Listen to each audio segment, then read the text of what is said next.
how does one be playful in a profession that is seemingly so complex and serious? Ooh, I suppose it's just allowing yourself the freedom to be playful and not predetermining the outcome as kind of serious face. You know, I'll give you an example. Today in the office, we're working on a renovation where we need to negotiate pretty well a whole level change between the living spaces and the backyard, kind of 2 to 3 meters it's going to be, between the existing house and some really lovely new landscaping. And so we are doing a staircase, but we're also doing a slide. And the slide is going to be, it's going to be kind of painted and patterned, and the opening of it will look like a lion's face, so that the kids will dive in through the lion and appear in the backyard, and that delivers them right to where the trampoline's going to be. So, you know, I think sometimes you can take a brief and kind of naturally spin yourself into something that is what you think that they want, rather than allowing yourself to challenge that and find the playful thing, because I think lots of people want that. Yeah. It's and I personally want that. You know, I think that there are times to be serious and do that stuff.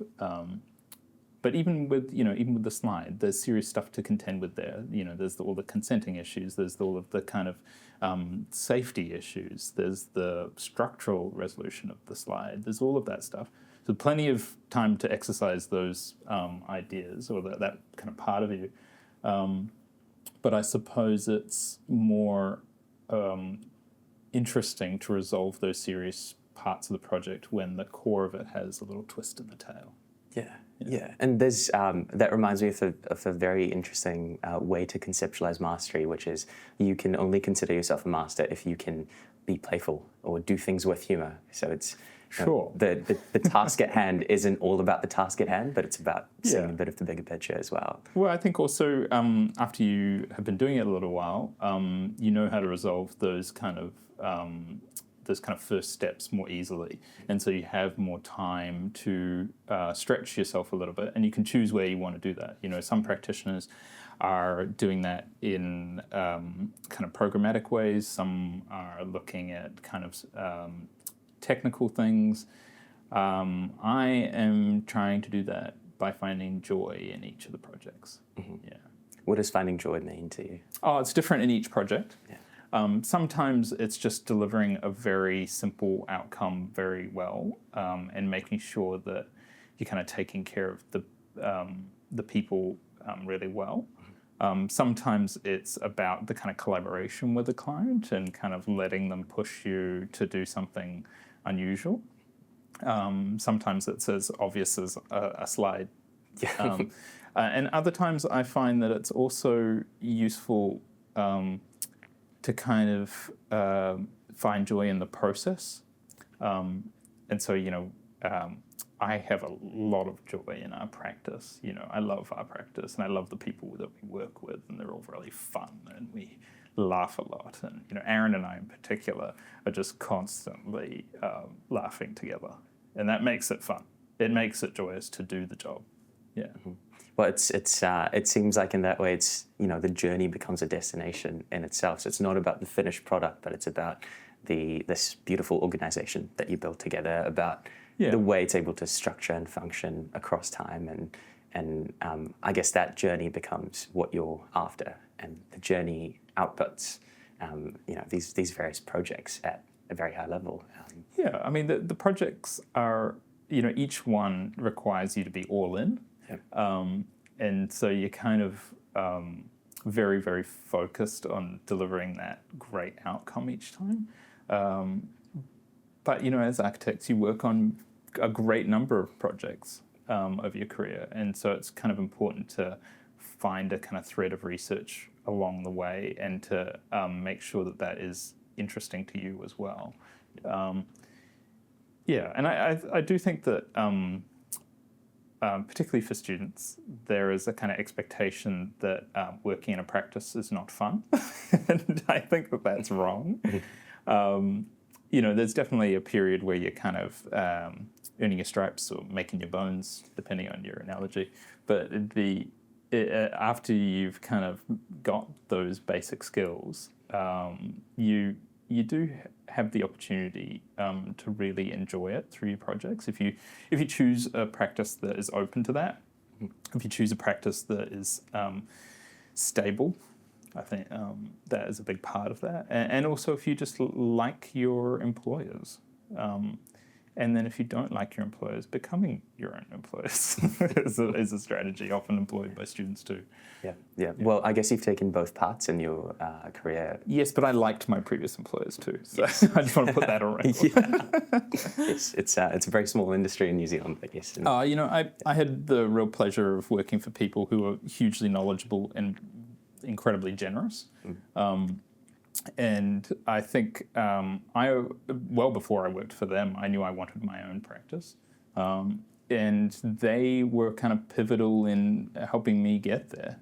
Long after I stopped working for Salmon Reed, I always had that kind of support, I think, of their advice. And particularly with Jeremy, of being able to take what was happening in my design or what was happening in my kind of academic career and take it to him and have a different lens over it, and then to also just ask really pragmatic questions about running a practice. So, I think that's really valuable as you're getting going. But I do personally love the ability to direct the ship in where you want it to go design-wise. And that really does come with also taking responsibility and the kind of liability and all that good stuff too. Well, maybe let's jump into that and looking at running a business as well, along with the design side. So I'm guessing from when the practice first came into inception, 10 years ago, is that correct? 10 years this year. Yeah. Lovely. Congratulations. Thank you. There would have been a point when you would have gone from the main producer of content and output to more of let's say, a boss, a director, the one who makes the decisions long-term as opposed to doing the day-to-day work. What was that shift like? And is the way I presented it correct? Oh, no, I don't. I think, I'm not doing drawings in Revit anymore. Mostly because we employ people who are much better at that than I am. But I think that transition of going from doing the schedules and the detailing in Revit through to being more of a director and kind of directing traffic, as I think of it. That was really gradual, and there were lots of kind of learnings along the way. I think part of it for me was just taking that well-trodden ground of surrounding yourself with people who you think are smarter than you, and really kind of diligent. And we've had so many wonderful people work in the practice over the years. Many, have gone on to do other things, and I think that each time we've had an influence from the outside, it's been wonderful. And, we've also had people who have been with us for the 10 years. And I think that's the other side of it, is that we're really kind of quite tight like that. And, we've seen each other's kids grow up and all that sort of stuff as well. So I suppose that kind of closeness of the group and the experience through COVID of running a practice through COVID, a kind of still fledgling practice through COVID, I think really solidified for me the manner of which I want to run the business. And stability and I guess longevity are very important to me in doing that. Because we, I suppose, are one of the more numerically stable practices, I would say, in terms of the number of people within our team. Mm-hmm. That's a great way to put it. Yeah, because I think that when practices grow rapidly, there is the temptation to hire lots of people, and then a small kind of bump in the road means you have to let a lot of people go. And that is devastating, not only to the person that you have to let go, but also just to the morale of the team. It's an awful process from both sides and to the families and the people that they take care of. Yeah, I mean, it's like awful. So, I mean, I think while we're out having fun designing slides and all that sort of stuff, I take the management of the practice very, very seriously. And we are, Aaron and I both, I think, are very financially conservative in those decisions that we make around the practice, because we take that responsibility to the staff so seriously. I mean, like they've all, well, not all of them, but quite a few of them have got young kids and, all sorts of kind of personal commitments and things. And so, if we have a project go on hold or anything kind of from the outside influences us, like COVID or a kind of recession, I feel that it's such a huge part of my responsibility to make sure that everyone is okay through that. And, we've had ups and downs like everyone, but I feel like, particularly in the current market, we've been really good. And that just comes down to being kind of a natural pessimist. And knowing that the construction industry has these cycles, and then when things are good, you put it away, you don't touch it, and then when you need it, it's there. Mm-hmm. Yeah. And well, I'd love to know what you think about longevity in that sense then. If this is one of those qualities, so the conservative nature of practice growth is one of those qualities that plays into it. How do you think about longevity? What are some of the other...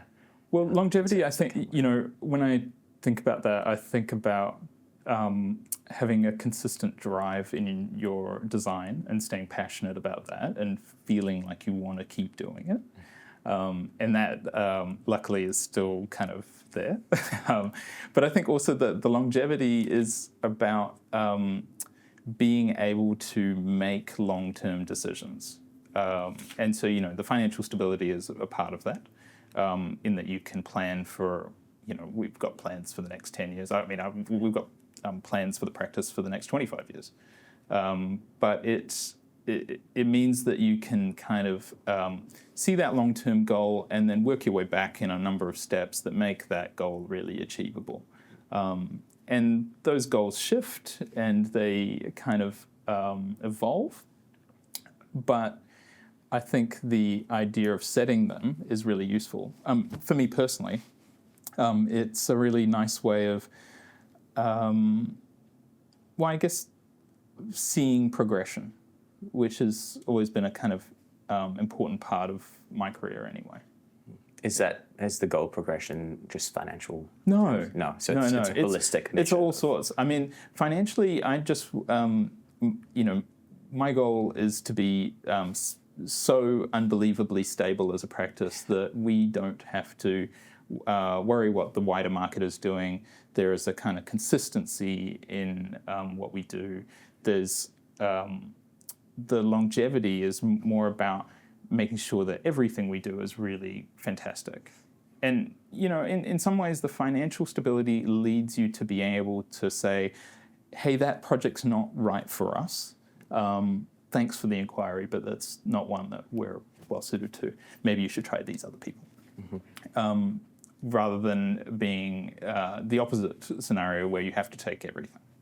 And we're luckily not in that kind of camp at the moment.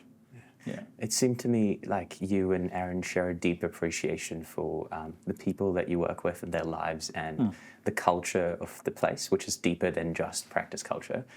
Will you walk me through your thinking on those terms and how you go about cultivating that? I mean, you can't be too calculating in cultivating that, I don't think. And I mean, part of it is just, I mean, you've met Aaron. He's just the most lovely person. And it just kind of springs from him that he cares about the people around him, and he's kind of funny and fun to be around. So there's part of it is just that, and the people who've been with us a long time, you just get to know each other so well, and and Aaron and I are just mates as well. So, that does kind of change it. And I suppose as you go along, you kind of understand what's important to each person within the practice. Some people want to kind of design bigger buildings. Some people want to have more responsibility. Some people want to have less responsibility. Some people want to have more time for flexibility with family. Other people want nothing but that pressure cooker of a really intense project. And part of the gig is to try and move all those puzzle pieces around and try and make sure that everyone's getting what they need. And that is a challenge. Yeah. It seemed to me, so watching and doing a bit of research, I was made aware of, back in the day before you started to practice, this little incubator of you, Aaron, and some other professionals that would come together and share thoughts and the and Crit feedback. Club. Yes, tell me about that. Yes, the often mentioned Auckland Crit Club. Look, that must have been many years ago now, but it really started as just a progression of the way that Aaron and I got to know each other. So I was finishing off my PhD at the university here, and I had a studio which was under the old design theatre. So it was kind of, it used to be a photography studio, then it became a kind of storage room, then it became my PhD office. And on Fridays, we'd have some drinks and catch up and talk over projects. And that's really how I got to know Aaron.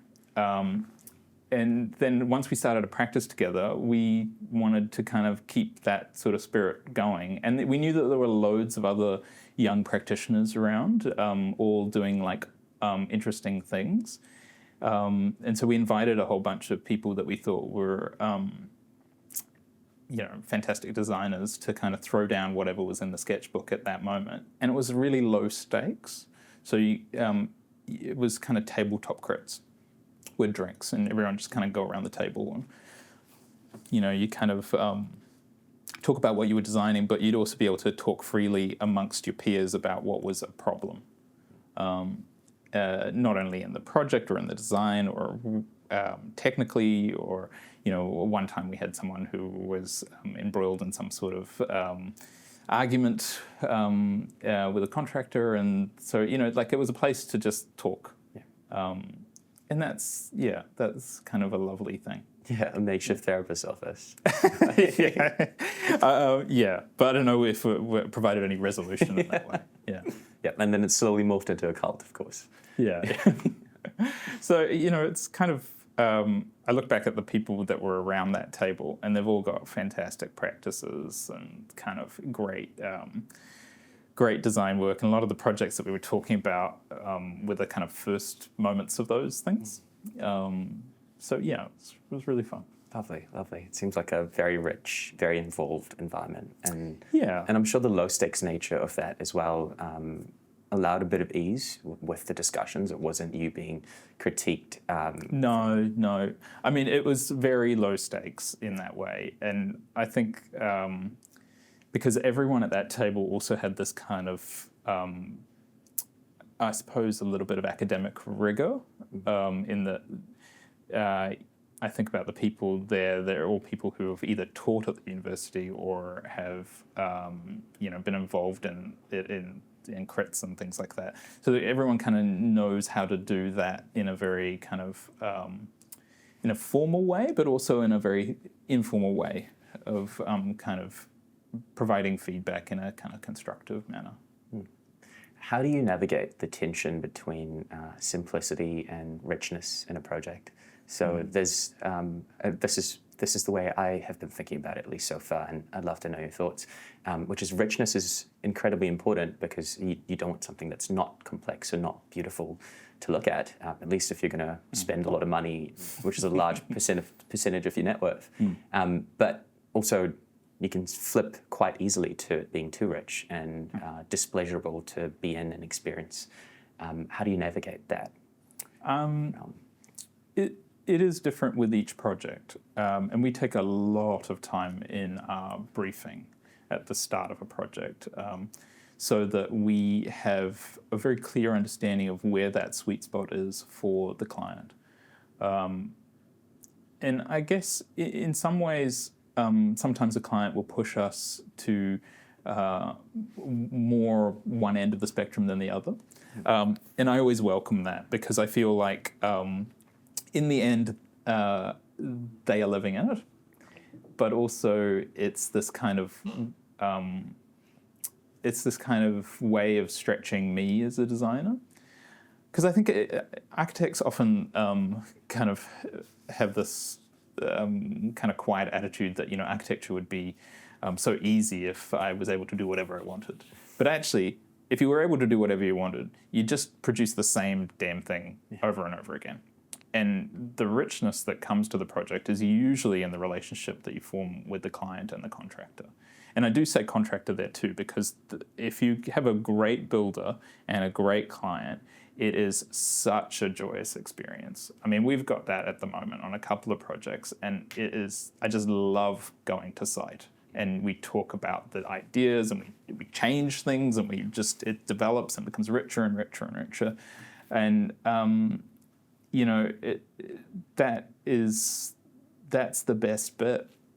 I love that bit. I love being on site for those kind of moments where you can feel the richness in a project generating.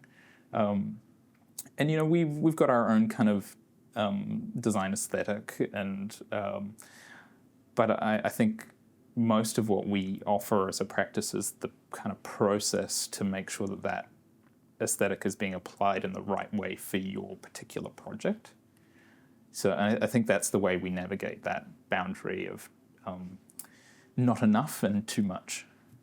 Mm-hmm. So it's really based on experience and wisdom, and also a collaboration with, I guess, the constraints. Yeah. I mean, because I often make analogies around food, I think of it as like seasoning, right? Not too salty, because that becomes displeasurable. But if you don't season enough, it becomes bland, and why did you bother?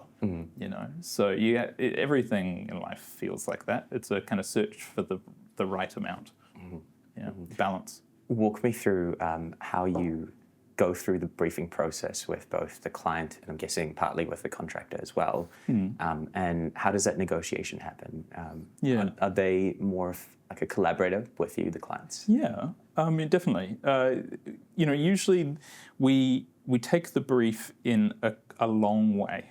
So initially, I think quite often still in some practices, a client will come in and the architect will say, well, how many bedrooms do you want? And then there's a design produced and the client will say, well, that's not at all what I want. And the architect will be horribly wounded. And, it's just a terrible way of getting started.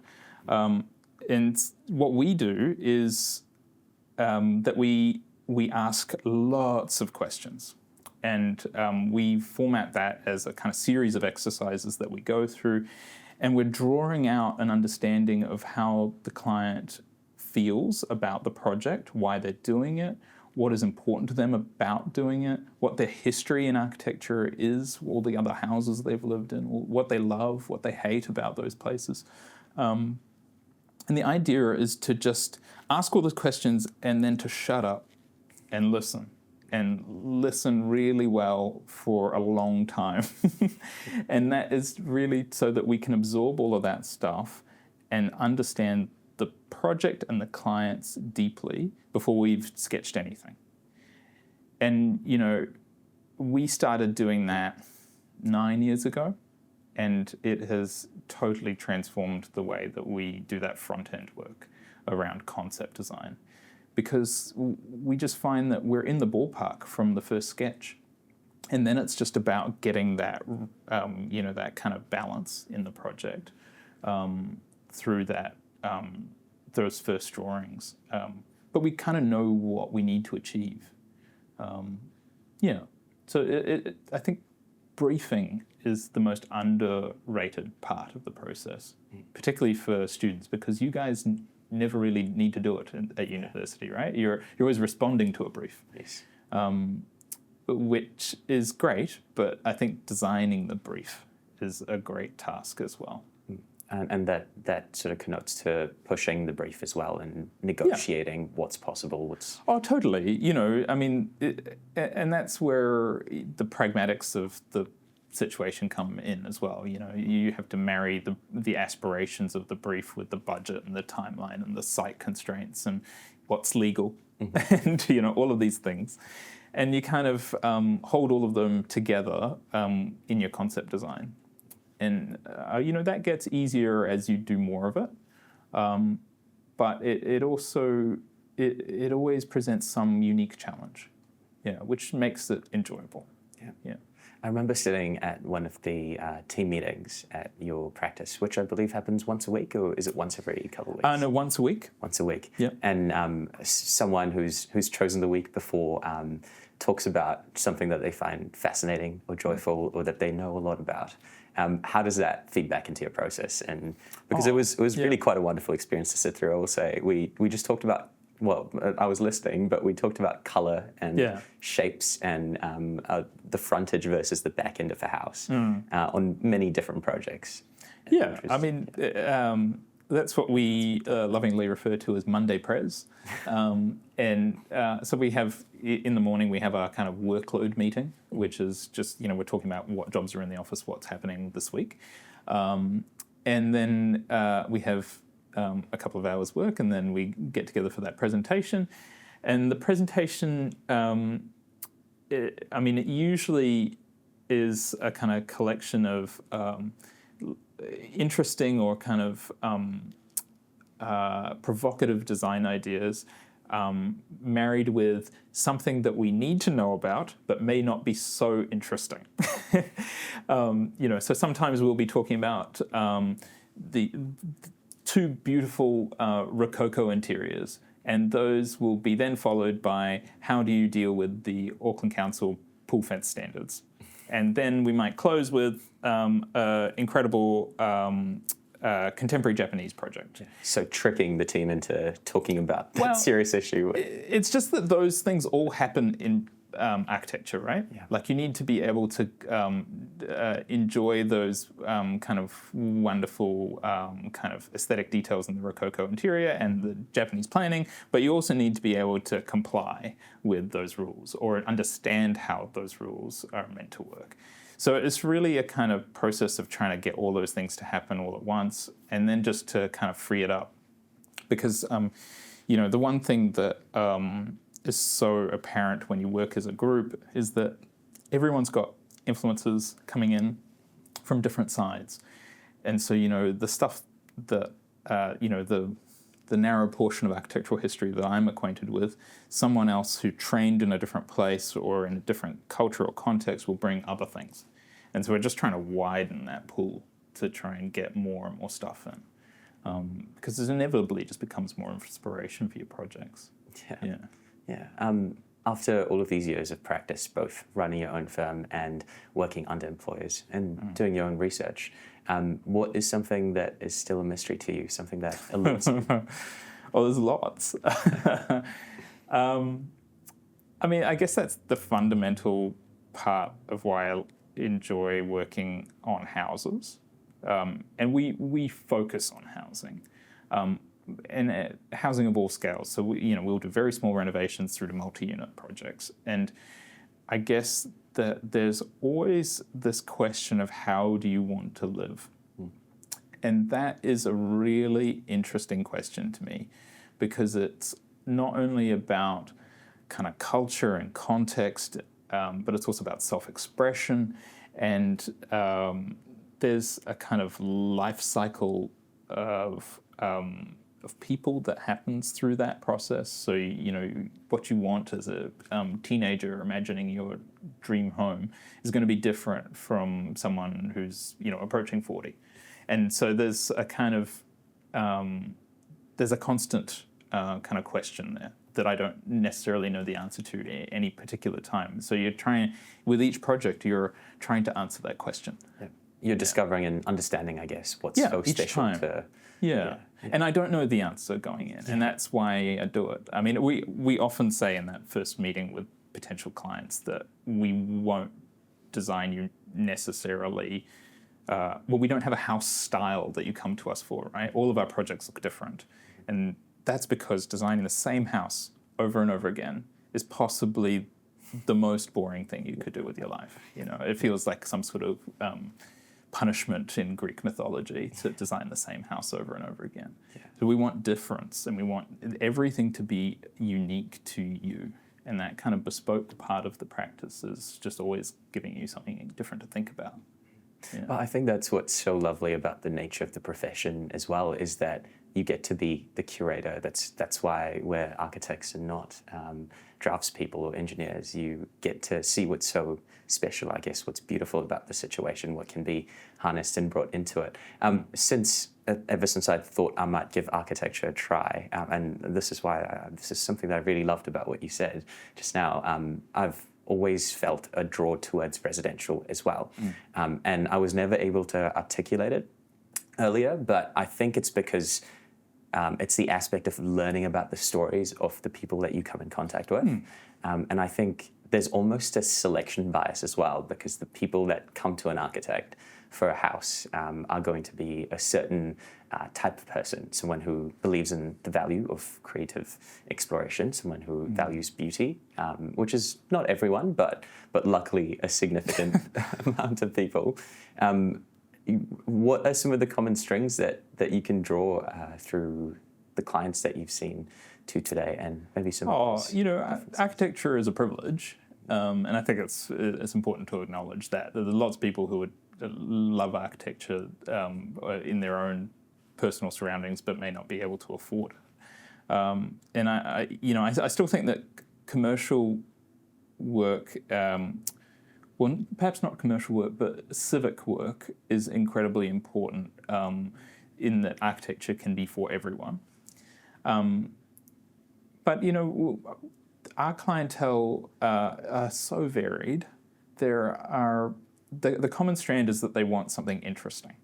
That is basically all that it is. Otherwise, you know, I've got people who are,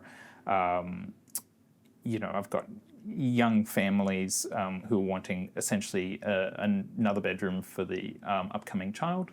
Like I've got a nurse and a teacher who are looking for that right now.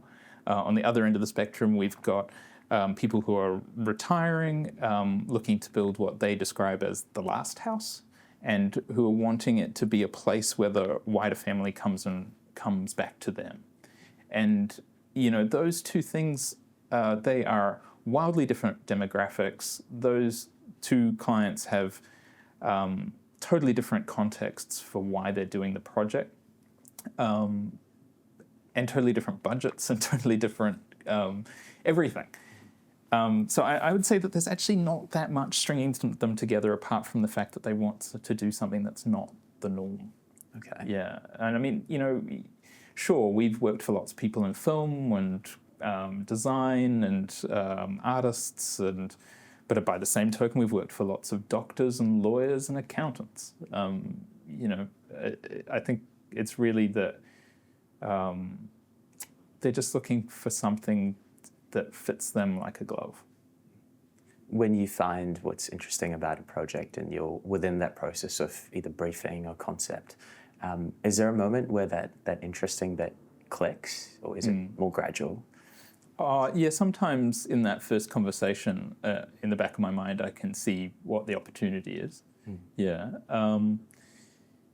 Sometimes they come with the opportunity, and they'll tell you that this is the bit that I'm really excited about, and you go, wow, yeah, sure, that's amazing, let's do it. Yeah. Other times it takes longer to kind of pull that out. And we're kind of blessed to be practicing architecture in this like wonderful volcanic landscape. So there's just, each site offers up a whole bunch of things as well.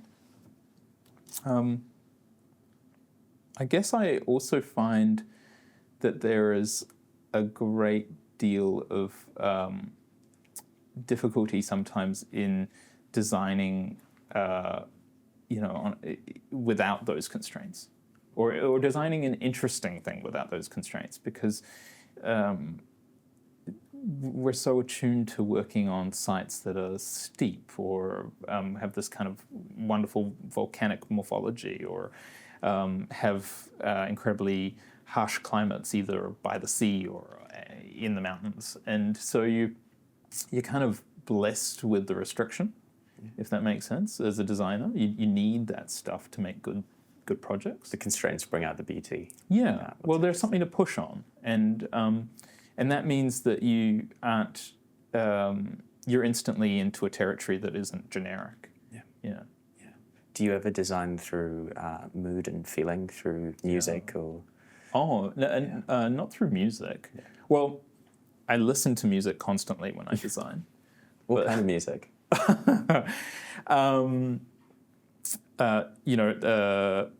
Today I've been listening to Dropkick Murphys and Black Flag and Bad Religion and Fugazi. Nice.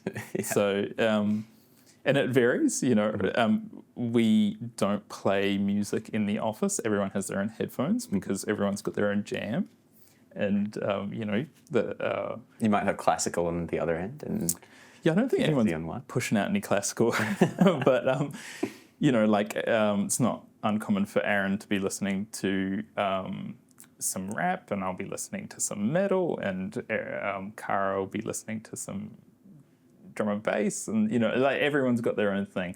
I think the reason I like punk and hardcore and rock in general is that I find that the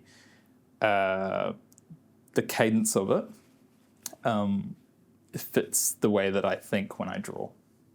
And I find that if I listen to something too slow, I find my thoughts matching the pace of the music, if that makes sense. But that's just my personal preference.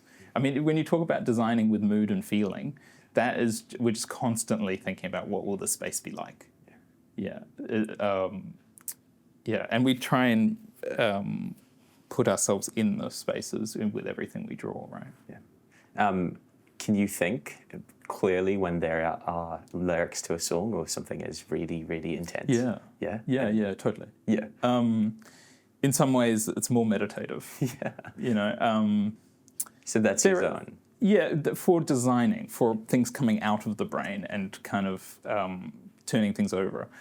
If I'm reading, I go the opposite way and I listen to kind of atmospheric things like Brian Eno, where it's just like absorption. Yeah. But no, when I design, I like things with a bit of punch. Yeah. That's really interesting. It's almost like you're trying to set yourself in a certain frequency. You're just dating me to a particular period of music. Yeah. Yes. Yeah. So talk me through the collaborative aspect of how creative work at your firm. Obviously, it started out with Aaron and you, and how has that evolved? Well, it started out with me, Aaron, Liz, and Mark as a kind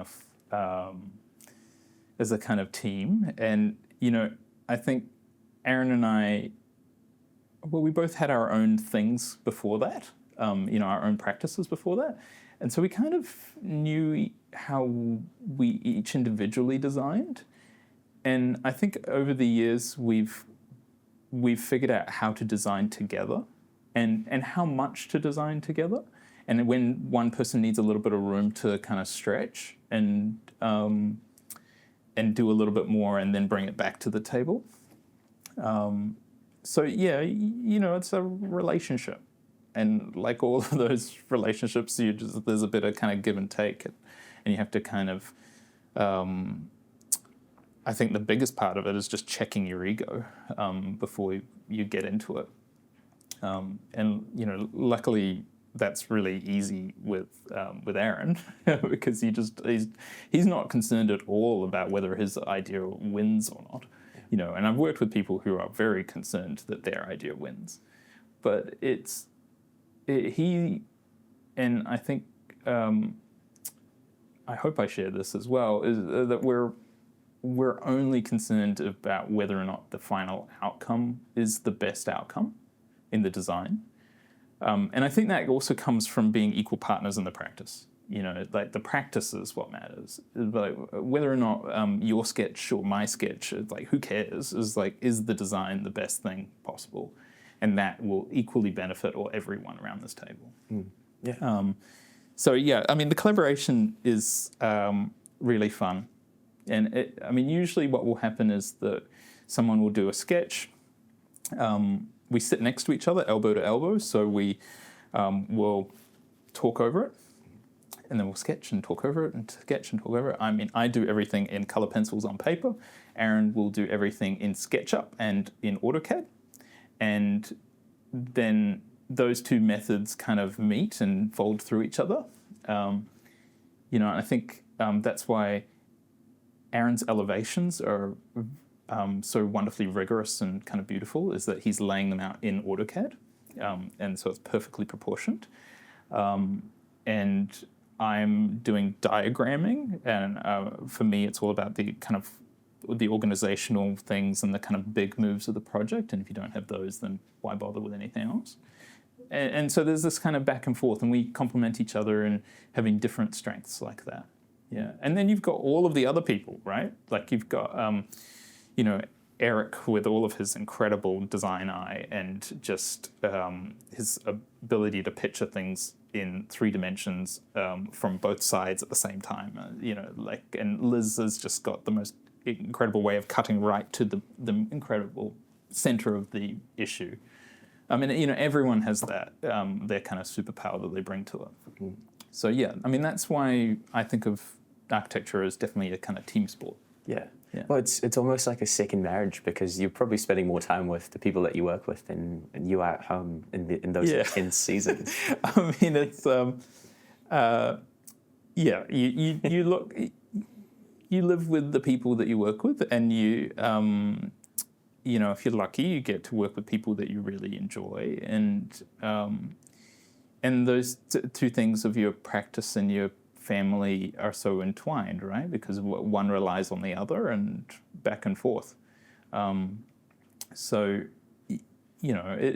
think, again, that kind of long-term view of things is really important.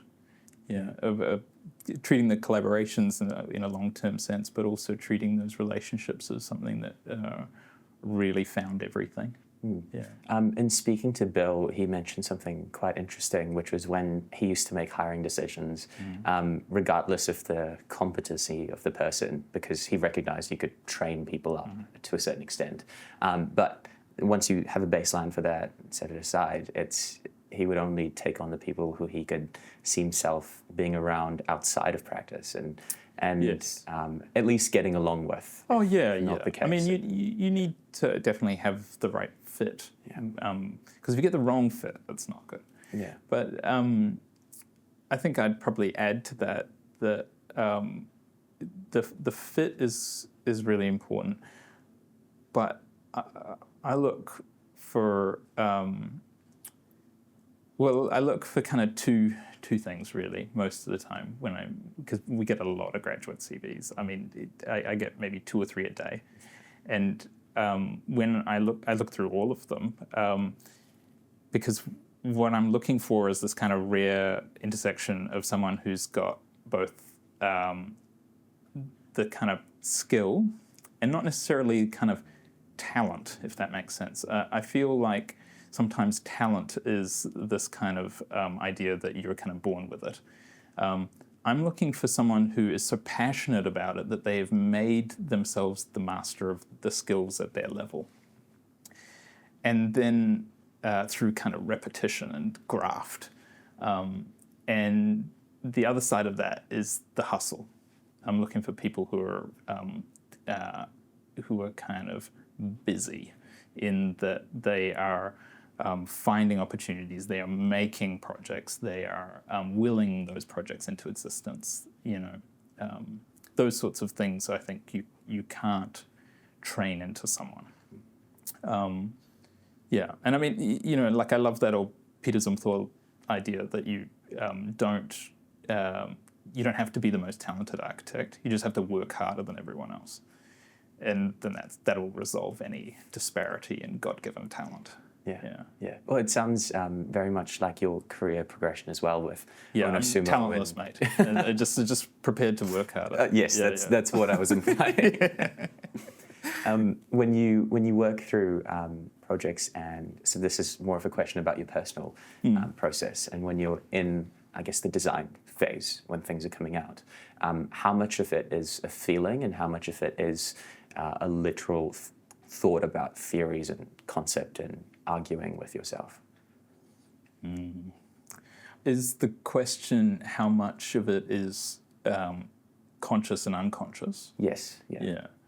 Oh, I think it's really hard to tell. I guess I've been drawing plans for houses for a little while, and I kind of know some things that won't work, and so we kind of consciously avoid those things. But maybe there's the bits that always delight me are the bits that kind of bubble to the surface unconsciously. And that's why I draw with a pencil,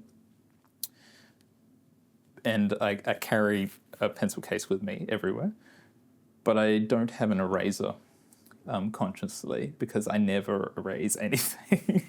There's always this kind of idea that you are drawing and drawing and drawing, but there's you're open to the fact that you'll get something wrong and that will spark something else, and there's the kind of happy accident that's possible. And also, I guess the unconscious part of it comes out in all the things around your design practice, who else you're kind of talking to about ideas, how engaged you are in society, what the kind of wider reading you're doing is, all that stuff. Like at the moment I'm reading a book about the history of the mirror and how that changed the structure of society in the Middle Ages. And that's fascinating to me. I have no idea how that'll come out in a project, but I'm sure it will. Mm-hmm. Yeah. Well, it has already, I guess, in a sense, with is it the Claude mirror? Well, that's my way into this book. That's right. Yeah. I mean, Aaron and I were kind of obsessed about these optical strategies within architecture. Yeah. So they become this kind of thing, but they also lead you out into all sorts of other stuff. All that kind of social history is really interesting. Yeah. I was watching a documentary about, I'm going to butcher his name, Basquiat. Mm-hmm. I know almost nothing about art and art history, but I do know he was very significant from a friend who is an artist. And there was a portion that talked about the actual work of producing art and how intense he was, which is he'd draw and sketch and paint every waking hour that he could. But then number two was keeping himself busy and active and stimulated during his off times when he wasn't strictly doing art. So that would be filled with going to shows and museums or reading books, and in his case about Mayan symbols. I mean, I think creative people often make that kind of assertion that you need to be engaged creatively in other things. I would say that you also need to find that inspiration in things that are not like museums and kind of art galleries. I would say that I get just as much kind of out of taking the kids to swimming and, like all of that, the other stuff around your life kind of rounds it out.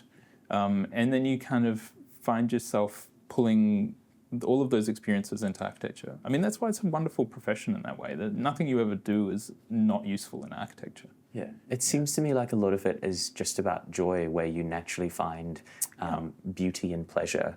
And Rick Rubin has this really interesting, well, I think it's a beautiful perspective, which is the study or the understanding of anything deep enough reveals true beauty. Just anything understood to be what it is inherently beautiful. Yeah, I mean, he's such a great example of that as well, right? That you can produce System of a Down and the Beastie Boys and Paul McCartney, and you can hold all of those things equally valid. Yeah, Olivia Rodrigo now as well. Sure. So just like I think that there's a real truth to that. That there's kind of joy in all of that stuff. You're just trying to find it all. Yeah. But I mean, the other part of that is to take time when you can turn the brain off, which is really good. Yeah, let the dust settle a little bit. Yeah, well, architecture is an all-consuming obsession that is often applied as a profession. And I think, even for me personally, I had to decide how much of myself I was going to give to that and how much I was going to say, the day is over. Now I'm going to go and do something else. I'm going to go and put my brain somewhere else. I'm going to attend to all of the other parts that make me a rounded person. Yeah. Guy Ritchie, obviously great creative genius and very skilled at movie making and directing. I was so fascinated to find out that he's got an obsession with suits and with cooking in a barbecue format. So he owns a company that makes tables with, I think it's a little inset barbecue in the middle where you can have a conversation around the fire and cook your steaks on it whilst you're doing that. And that, was the precursor to that was just being really fascinated by barbecues and loving having those conversations with your family and friends. And it's so delightful when you find out about things like that because they ring so true. And everyone's got that thing. And I mean, part of that's what our briefing process is about, is finding out, what is that part of your project or that part of your personality? And, everyone's got something different. I love that. Yeah. Where do you see yourself and I guess within that arc, the practice, headed to in the next 10 and then 25 years, as you mentioned? Yeah. So look, I think in 10 years' time, we will be the most sustainable practice in the country. Yeah. And, I think that is where on that trajectory now with the carbon calcs that we do for every project. The practice has been carbon positive for a few years. I think part of it is that we are wanting the industry and the kind of cost of these things to kind of align a little bit more. And we're hitting that kind of tipping point at the moment, I think. But we're also going to be just producing the most exciting and joyous architecture. And I think that's the aim. That's been the aim from the first year, leave alone year 20. Yeah. I think the long term of kind of 25 years out, I suppose that's really about what the arc of the research is. When I think about each one of our projects, I think about what it contributes to this kind of building research that happens in the practice.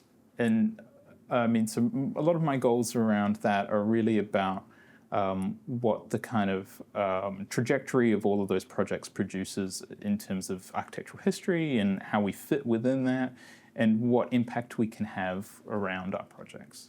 Yeah. And also I just want a lot of people to live in places that we've designed and really enjoy themselves. Places that give them joy. Yeah, I think that's just like, that to me is a really valid goal, that that we create spaces that make an often quite tough world feel really good. Yeah. It seems to me like a lot of the approach is just an appreciation for things the way they are and the way they could be. and whether that be on a business side of things or a relationship side of things or just the art in itself. And it seems like it's a project of developing that whole story, not just these specific instances of build. Yeah, I mean, I think that it just comes back to that very long-term view of just thinking about the whole career rather than thinking about the just the moment. Is that always how you've thought about it? Yeah. I mean, I knew I wanted to be an architect at 5. Yeah. So I've been thinking about this a long time. And part of it is kind of the designing of the practice and the designing of the career and all of that stuff. Because, there'll inevitably be wobbles and kind of outside forces on that. But if you have quite a clear idea of why you're in it, I think that really makes the difference. Yeah. If I were to ask you, what are the most rewarding bits, and if you were to list them out, I know that sometimes it's just the feeling and it's just the realization that you're in in the moment. What would some of those rewarding bits be? Of practice, of just the way you've sort of organized everything around yourself. I mean, my family is the kind of the center of all of that. I mean, I love that, and I love every now and again we design something that isn't a house, and I take the kids along, and they go, "Oh, is this what you do?" Like I love that, and my wife's an architect as well, so she kind of gets it. And so there's all this, I love how that works for them. And I think also in the practice, it's just this kind of, I struggle to describe it without the kind of usual architect's malaise, right? Like, lots of architects talk about how hard practice is because it is challenging. But I think the analogy of sharing a foxhole with someone is very apt for that. And and doing that with Aaron and with the rest of the team is just great. It does make all of those challenges much more manageable and much more enjoyable. So I think those kind of personal relationships are really important. And we just have the best clients. We just like, I've got some new clients we're designing a house for, and they have been thinking about this project for a long time, and they have been preparing all of their kind of scrapbooks and reading, and they've been teaching themselves architectural history in preparation for this moment when they would engage an architect and want to be able to have these really kind of in-depth conversations. And as part of their briefing package, they presented to us a drawing that one of them had done at age 12, which was entitled My Dream House. And I just thought that was, I just love that we can be part of that. That there's this kind of lifelong kind of process of going, oh, wouldn't it be amazing to live in a house that was like this? And then we can help facilitate that and kind of, tune it a little bit along the way. So, I mean, there's lots of things that are really satisfying about the gig. Yeah. Beautiful. If someone wanted to get in contact with you, how would they do that? Just through the website is probably the easiest way. Yeah, just pacstudio.nz. Wonderful. I think that's time for us. Sarosh. Cool. Thank you very much for coming on. I really appreciate you giving me your time and your attention. Thanks, Yash.